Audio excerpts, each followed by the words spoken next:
இன்று தமிழ்நாடு சட்டசபையில் வேளாண் நிதித்துறை பட்ஜெட், அதாவது இங்க ஒரு டீடைல்டு பட்ஜெட்டை வேளாண் அமைச்சர் அவர்கள் தாக்கல் செய்தார்கள். இது வேளாண் பட்ஜெட் அப்படின்னா வெறும் பயிர், நெல், கரும்பு, அந்த மரங்கள், அந்த பயிர், தோட்டப்பயிர் இல்ல விளைப்பயிர், அதை மட்டும் இல்ல, பால் வளம், அதுக்கப்புறம் மீன் வளம், அதுக்கப்புறம் கூட்டுறவு, அப்புறம் இந்த மாதிரி பருத்தி, பட்டுத்துறை, இது மாதிரி 22 துறைகளுக்கான பட்ஜெட் தான் இன்னைக்கு தாக்கல் செய்யப்பட்டது. வெறும் அக்ரிகல்ச்சர் பட்ஜெட் மட்டும் இல்ல, 22 கோஆபரேட்டிவ் பற்றியோ, மீன்வளம், கால்நடைத்துறை, இப்படி எல்லா துறைகளுக்கான பட்ஜெட் தான் இன்னைக்கு தாக்கல் செய்யப்பட்டது.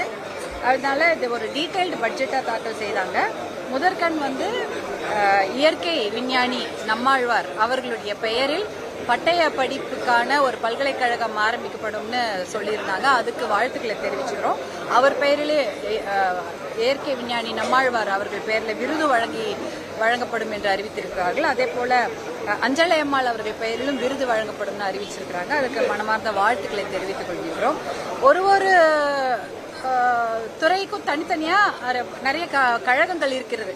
இப்ப சிறுதானிய கழகம், குறுதானிய கழகம், கரும்பு, பனை, நெல், வாழைன்னு தனித்தனியா ஒன்னொன்னுக்கும் டீடைல் பட்ஜெட் கொடுத்தாங்க. இப்ப தமிழ்நாடு பாத்தீங்கன்னா டெல்டா பகுதின்னு இருக்கும். தமிழ்நாடுனா டெல்டா பகுதினா நிறைய தண்ணீர் இருக்கக்கூடிய பகுதி. அங்க பாத்தீங்கன்னா இந்த நெல், வாழை, கரும்பு அதெல்லாம் பயிரிடுவாங்க. தண்ணீர் அதிகமாக தேவைப்படும் செடிகள். அடுத்தது பாத்தீங்கன்னா திருவண்ணாமலை மாவட்டம், அங்கெல்லாம் பாத்தீங்கன்னா முழுக்க நெல், வேர்க்கடலை அப்படிதான். அதே போல இந்த பன்ருட்டி, கடலூர் பகுதியெல்லாம் பாத்தீங்கன்னா முந்திரி, பலா, அந்த மாதிரி மரங்கள் இருக்கும். ஆனா பாத்தீங்கன்னா கிருஷ்ணகிரி, சேலம் போன்ற இடங்கள்லாம் பாத்தீங்கன்னா தோட்டப்பயிர்கள், பணப்பயிர்கள், அதுக்கப்புறம் காய்கறிகள், மலர்கள், இப்படி ஒரு விதமான பயிர்கள். ஆனா தருமபுரின்னு பார்த்து தண்ணியே இல்லாத மாவட்டங்கள், மழையும் கிடையாது, பெரிய தண்ணீர் ஏரிகளோ இல்லைன்னா நீர்நிலைகளோ இல்லாத மாவட்டங்கள் சிறுதானியம், குறுதானியங்கள் தான். இப்படி தனித்தனியா தான் தமிழ்நாட்டுக்கு நிறைய விஷயங்கள் தேவைப்படுது. அதனால உங்களுக்கு ஒன்னொன்னுக்கும் நம்ம தனித்தனியா அதுக்கு வேற வேற விதமா தான் நம்ம போட முடியும். ஆனா ஒட்டுமொத்தமான எல்லாவற்றுக்கும் முக்கியமான விஷயம் தண்ணீர். நீங்க இவ்வளவு பெரிய பட்ஜெட்டை டீட்டெயிலா போட்டிருக்கீங்க, ஆனா தண்ணீருக்கான முக்கியத்துவத்தை கொடுக்கவே இல்லை. நீர்ப்பாசன திட்டங்களுக்கு முக்கியத்துவம் கொடுக்கப்பட்டிருக்கணும். அது நேற்றைய பட்ஜெட்லயே நாங்க எதிர்பார்த்தோம். பாத்தீங்கன்னா ஒரு சில குண்டார் இணைப்பு திட்டம் போன்ற திட்டங்கள் தான் கொடுத்திருக்கிறாங்க, டிபிஆர் தான் வாங்கியிருக்காங்க. நீர்ப்பாசனத்துக்கு முக்கியத்துவம் கொடுக்காமல் ஒரு வேளாண் பட்ஜெட் வருவது என்பது ரொம்ப கஷ்டம். நீர்ப்பாசனத்துக்கு முக்கியத்துவம் கொடுத்து இந்த மானியங்களோ இந்த மாதிரி பல்கலைக்கழகங்கள், இந்த மாதிரி நிறைய விஷயங்களை நீங்க அறிவித்திருக்கிறீர்கள். ஆனால் நீர்ப்பாசன திட்டங்களுக்கு முக்கியத்துவம் கொடுத்தாதான் விவசாயம் செழிக்கும். அதனால நீர்ப்பாசன திட்டங்களுக்கு முக்கியத்துவம் கொடுக்கக்கூடிய எந்த அறிவிப்பும் இதுல வரல. அதே போல எங்களுடைய விவசாயிகள், தமிழ்நாட்டு விவசாயிகளுடைய முக்கிய கோரிக்கை, தமிழ்நாட்டு மக்களுடைய முக்கிய கோரிக்கை, சட்டமன்றத்தில் அத்தனை பேரும் நாங்க முக்கிய கோரிக்கையாக நாங்க வைத்தது என்னவென்றால் விவசாயிகளுடைய கூட்டுறவு கடன்களை முழுமையாக தள்ளுபடி செய்ய வேண்டும் என்பதுதான். அந்த கோரிக்கை நிறைவேற்றப்படவில்லை. கூட்டுறவு கடன்கள் முழுமையாக தள்ளுபடி செய்யப்படவில்லை. அதற்கு ஒரு 14,000 கோடி ரூபாய் ஆகியிருக்கும். ஆனால் இதுல என்ன ஒரு விஷயம்னா, இன்னொன்னு மின்சாரம், இலவச மின்சாரத்தை பற்றிய மிகப்பெரிய அறிவிப்புகள் வரவில்லை. கிட்டத்தட்ட 2 லட்சம் பேர் இலவச மின்சாரத்துக்காக பதிவு பண்ணியிருக்கிறாங்க. தட்கல் முறையில ஒரு 50,000க்கு மேல பதிவு பண்ணியிருக்காங்க. அவர்களுக்கு இலவச மின்சாரம் வழங்கப்படுமா அப்படின்ற அறிவிப்பு வரல. ஏற்கனவே இருக்கிற இலவச மின்சாரம் அவங்களுக்குலாம் வழங்கப்படும்ன்றாங்க. ஆனா இதுக்காக பதிவு பண்ண விவசாயிகளுக்கு இலவச மின்சாரம் வழங்கப்படுவதை பற்றிய அறிவிப்புகள் புதுசாக இல்லை.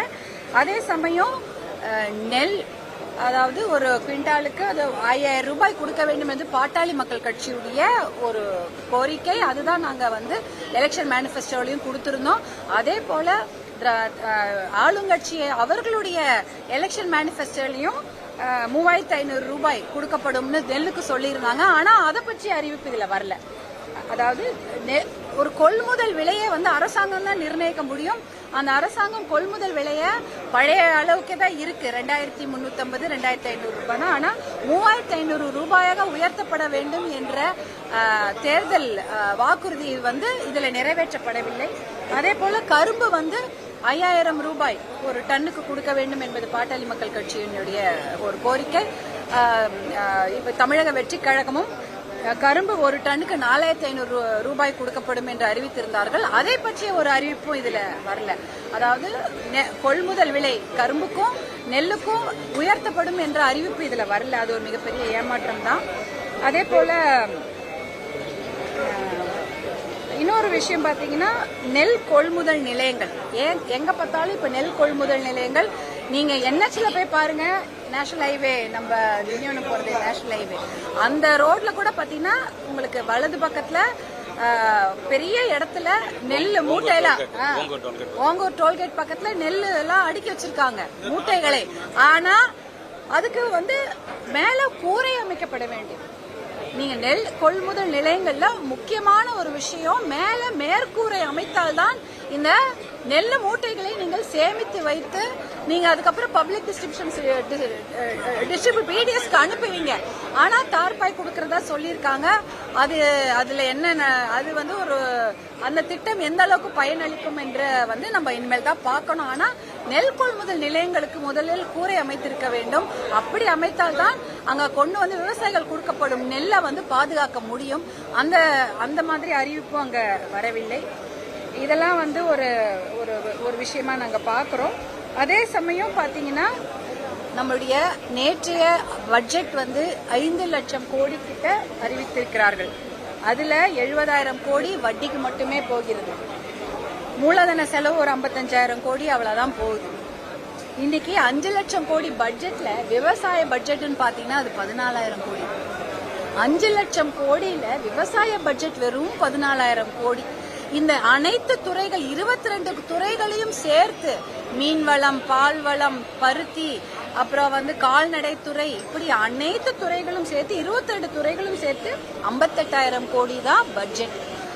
அதாவது இதுதான் தமிழ்நாட்டுக்கு முக்கியமான பட்ஜெட், தேவையான பட்ஜெட்.